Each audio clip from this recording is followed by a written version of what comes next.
जय श्री कल की। ओम नमो भगवते वासुदेवाय। धर्म गुरुओं की आपस में छिड़ चुकी है जंग। इस समय धर्म गुरु दो गुटों में बंट गए हैं। एक छोटी सी बात और उस पर मच गया है बवाल। देश पर कितना बड़ा खतरा मंडरा रहा है, इस ओर ध्यान देना क्या केवल सरकार की जिम्मेदारी है, बाकी किसी की नहीं? क्या देश इसी से चलेगा या फिर सनातनियों की रक्षा के लिए धर्म गुरुओं को एक साथ आना चाहिए? क्या अपना ईगो, अपना अहंकार, अपना क्रोध सर्वोत्तम है?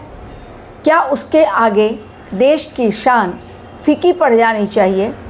क्या केवल देश की रक्षा करने के लिए हमारे सैनिक ही दिन रात मेहनत करें और अपना बलिदान दें?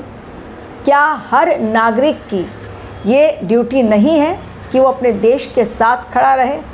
और कथावाचक, धर्मवाचक, धर्मगुरु, साधु संत सन्यासी बनते ही इसलिए हैं कि वो परमार्थ में जीते हैं।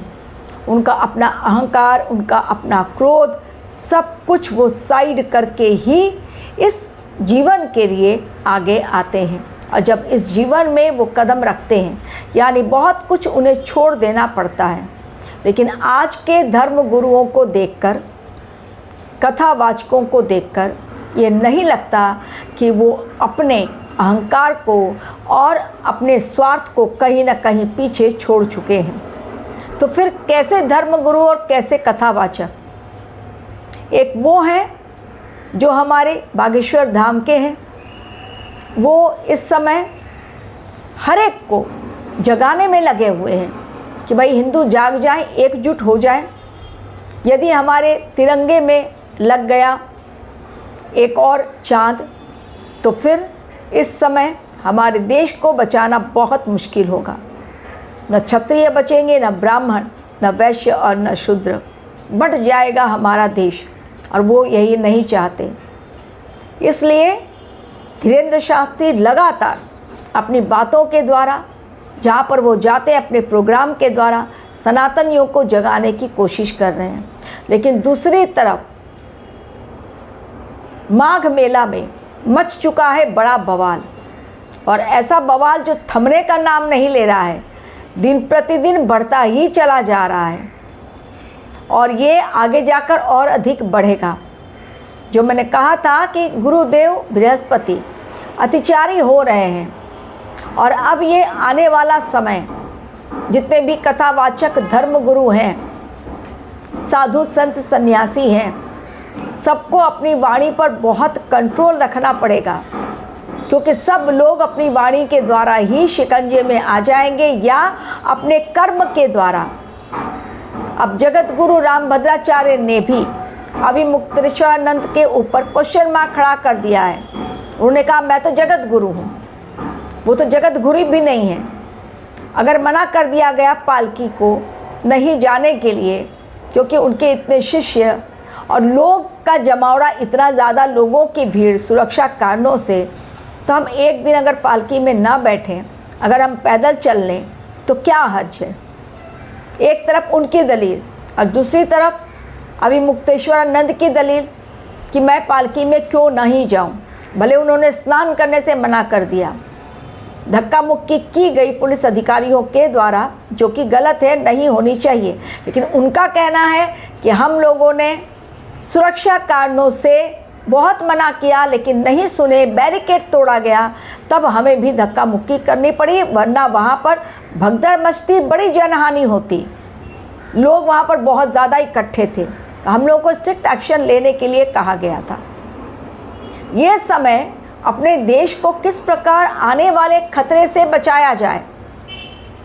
दो बड़े खतरे, एक 26/11 सिर पर खड़ा, 26/1 हमारा 26 जनवरी गणतंत्र दिवस, और 26/1 पर यानी 26/11 की तरह फिर से एक बार बड़ा हमला करने की तैयारी पाकिस्तान कर चुका है।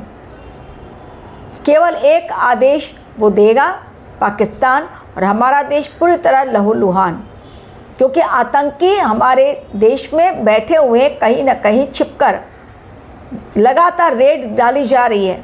हमारी सुरक्षा एजेंसियों के नाक में दम कर दिया इन आतंकवादियों ने। दिन रात डाली जा रही है, खोजबीन की जा रही है, मुठभेड़ जारी है कि रिपब्लिक डे नहीं आया, गणतंत्र दिवस, पाकिस्तान, चाइना, बांग्लादेश सभी ने हाथ मिला लिया भारतवर्ष के खिलाफ। लगातार पाकिस्तान के ड्रोन आना हमारे देश में लगातार पिछले कुछ दिनों से, जनवरी में ही स्टार्ट हुआ है ये, और लगातार ये ड्रोन्स आते चले जा रहे हैं। यानी उन्हें हमारे देश में क्या चल रहा है ये जानना है कि हमारी सेना किस प्रकार तैयार है। पठानकोट पर अचानक डाली गई, वहाँ पर पहुँच गए हमारे सुरक्षा एजेंसियों के कर्मचारी, बहुत सारी पुलिस पहुँची, सेना दल पहुँच गया पठानकोट पर। कारण इनपुट मिला था कि वहाँ से जल के ज़रिए ये हमारे देश में आतंकवादी घुसने के फिराक में हैं।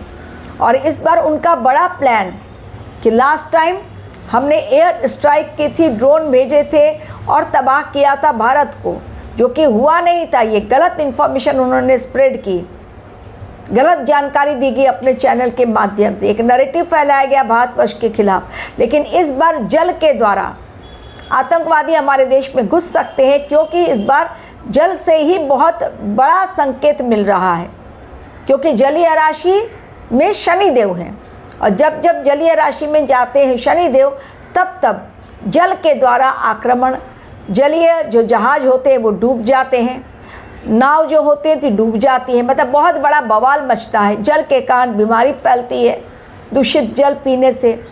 अभी रिसेंटली और एक जगह दूषित जल पीने के कारण कई लोगों को बीमारी लगी है, यानी जल से जुड़ी हुई बीमारी फिर से हो रही है। तो लगातार पाकिस्तान के जहरीले बोल, उनके कमांडर के द्वारा ऐसे बोल कि हिंदुस्तान को ख़त्म करना है, एक अलग रणनीति पाकिस्तान इस बार तैयार कर रहा है। क्योंकि ड्रोन के द्वारा अटैक अब हो गया ये खेल पुराना, अब वो पानी के द्वारा करेंगे, क्योंकि उनको बार बार ये देखना है कि हमारे देश की तैयारी कहाँ पर किस प्रकार है, सेना कहाँ कहाँ पर रहती है। बॉर्डर पर बहुत ज़्यादा प्रॉब्लम हो रही है, चिकन नेक को बंद कर दिया गया है, वो चिकन नेक जो सिलीगुड़ी कॉरिडोर है, और जहाँ की सीमा से 4 देश की सीमाएं लगती हैं, चाइना है, भूटान है, नेपाल है और बांग्लादेश है।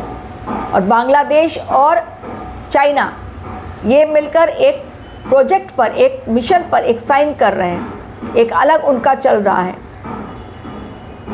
तो ये समय बहुत बड़ा खतरा भारतवर्ष के लिए है। थोड़ी सी भी चूक हुई तो दुश्मनों को मिलेगा मौका, चिकन नेक हथिया लेंगे। भारत के जो भी पूर्वोत्तर राज्य हैं, इसी चिकन नेक के तहत भारत देश उन पूर्वोत्तर राज्यों से जुड़ता है। सिक्किम है, मेघालय है, अरुणाचल प्रदेश है, मणिपुर है, मिज़ोरम है।